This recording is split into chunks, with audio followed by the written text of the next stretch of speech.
Dorcas Dominion. Welcome back to my channel. Thank you for joining me again today. And today is just going to be a wrap-up of the book Christ, Who Is He? Part 1, and also what to look forward to. So, the purpose of writing this book was really for the liberation and freedom of all people. And you can be sitting there and asking yourself, Dorcas, when was I ever in bondage? And that's the same question the Jews asked Jesus in his time. And the truth is, look around, the entire earth is in bondage. The entire earth. And it's time that we figure out, how did this happen? How have so many minds been subjected to a system that doesn't value them? Where did this occur? How did that happen? And so it's time for that to be revealed. And the entire earth is waiting for the revealing of the sons of God. And if you follow this course, you would know who that is. And so this was really written for the freedom and liberation of everyone. It was a love letter to the church. It was a love letter to all organized religion. It was a love letter to everyone, so that we can understand the power that we walk with that has been hidden from us from the beginning of time. So in 2022, God just hijacked my life, and I was not able to do anything but sit in my room and write. The tap was just flowing, the writing was just coming, and he was just sitting on me and writing. And I was just writing. And the first books I actually wrote, the wisdom contained in them were beyond me. And so I knew there's no way these could be the books that would be released. And so I'm telling people that I'm writing, and it's like, well, when are your books going to be released? But I knew those first 3 books, there's no way. That wisdom was beyond me. There wasn't really an accessible way to reach it.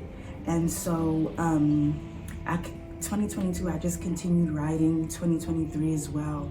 And at the end of 2023, I wrote the book, Time, What Is It Anyhow?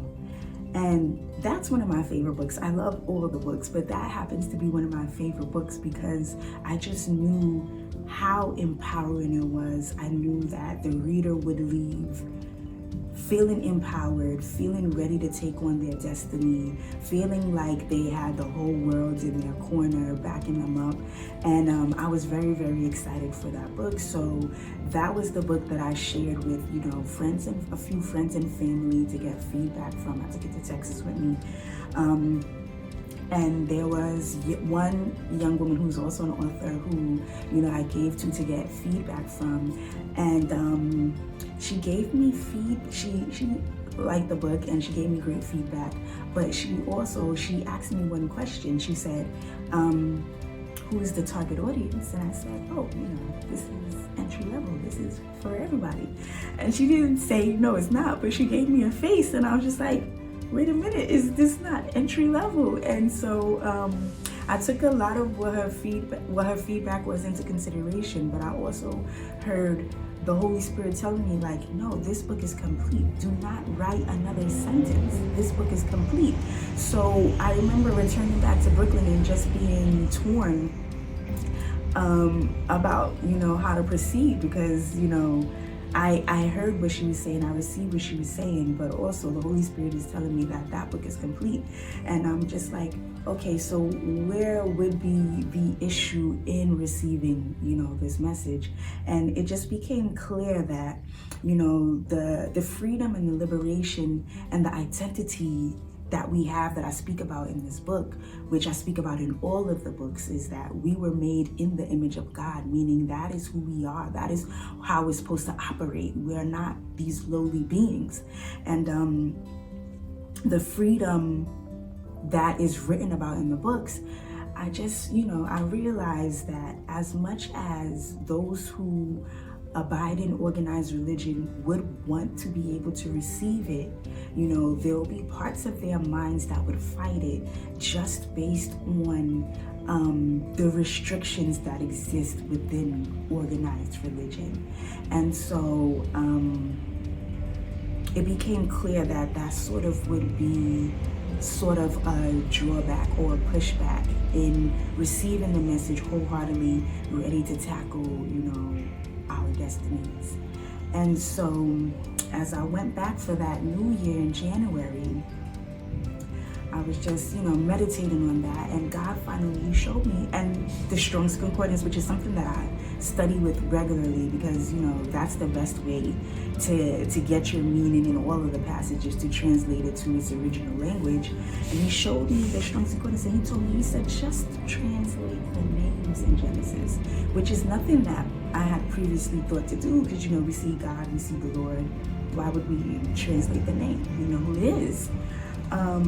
So I translated the names, and it just became clear that there was two different operations. There was two different will for man. And I was really taken aback by it because I understood the magnitude of what God just uncovered. Like, he gave me the key to understanding how we have missed our way in operating how we're supposed to operate on this earth. He gave me the key to unlocking that, to unlocking our minds so that we can receive that knowledge that was stolen from us at the foundation. And it was just, I was really taken aback by the responsibility, I'll be honest. But again, when you read my writings, you'll see how God used me to encourage all of us to understand that we were created to do great things. That's what we were placed on this earth for, to be his hands, his mouth, all of that on this earth. All of us, each and every one of us, has such an amazing destiny. And so why not me? Why would that have not been given to me? Especially as someone who has sought to surrender to his will and surrender to his voice. And so I began writing that book, and it became clear why that wasn't one of the first books that I wrote, because I'm not going to lie, some chapters I was afraid to write because I knew the consequence of it. And it became clear that he had me write the other books so that I was a vessel that knew how to trust and knew how to flow and knew how to not let myself get in the way of what he was trying to do. Because me and my fleshly, I'm fearing the consequence. But he's saying, I need you to do what I called you to do. And so that explains my entire journey. I had an entire journey to reach here, of where he was testing me in private, trying me in private. And for that moment, for me to be able to actually surrender to write the words he was giving me to write.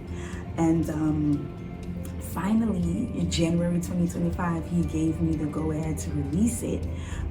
After I wrote part 1 and 2, actually, it wasn't done. Then there was part 3 and 4, like it just kept flowing, because honestly, this one truth gives way to so much and has so much consequence as a result of it.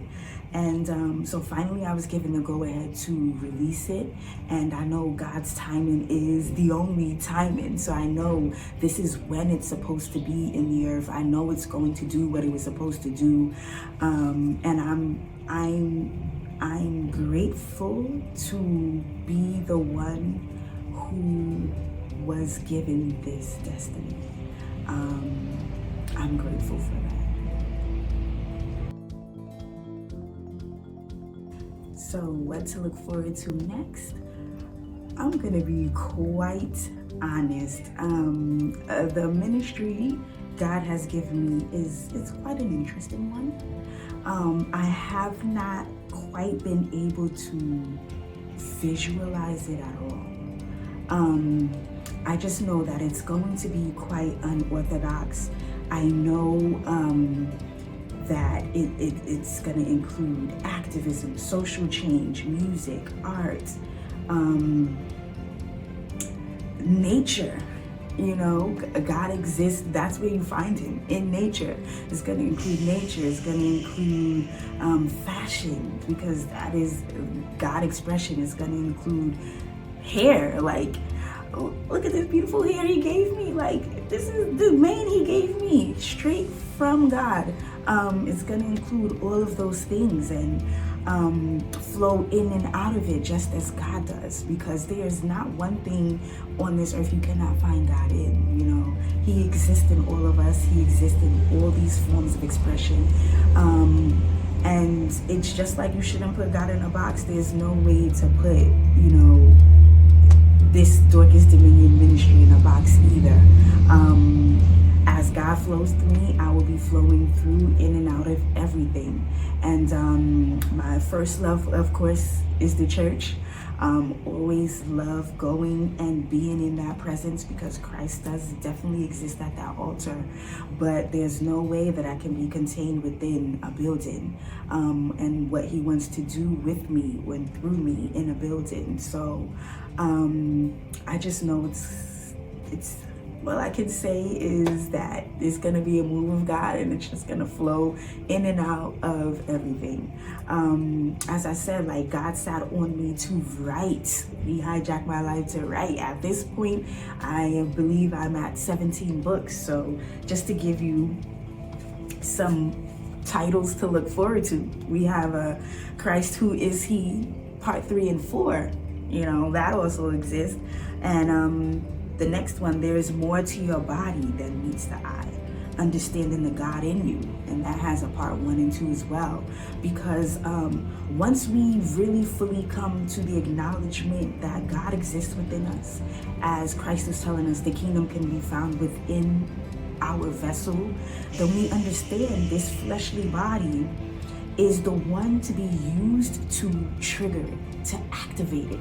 Because we're that temple. We're the temple of God. He exists within this body. And so that means all of our senses, our eyesight, our ear, our hearing, our sense of taste, our sense of touch, they become gateways to reach that God within us. You know, they become portals to trigger that God within us.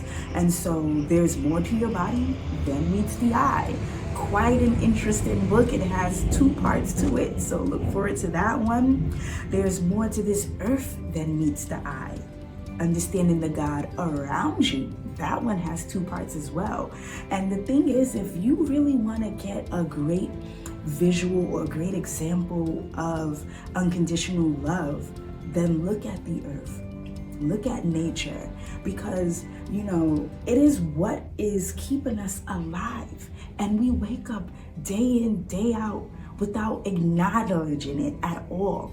Like, without giving it any acknowledgement at all. To the point that, you know, the trees that are providing our oxygen, as we are there cutting the trees, it's still providing oxygen for us till its last breath.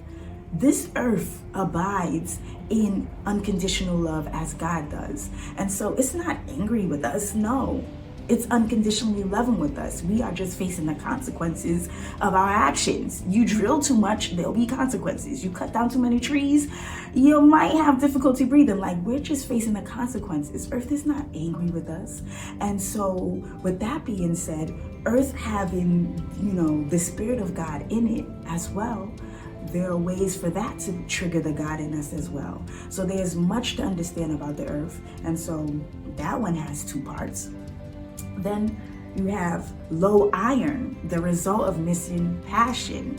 When I wrote that one, I was just like, God, why am I writing this? I already spoke about the body. You had me write 2 parts. But there's a reason why he had me write it as a separate book.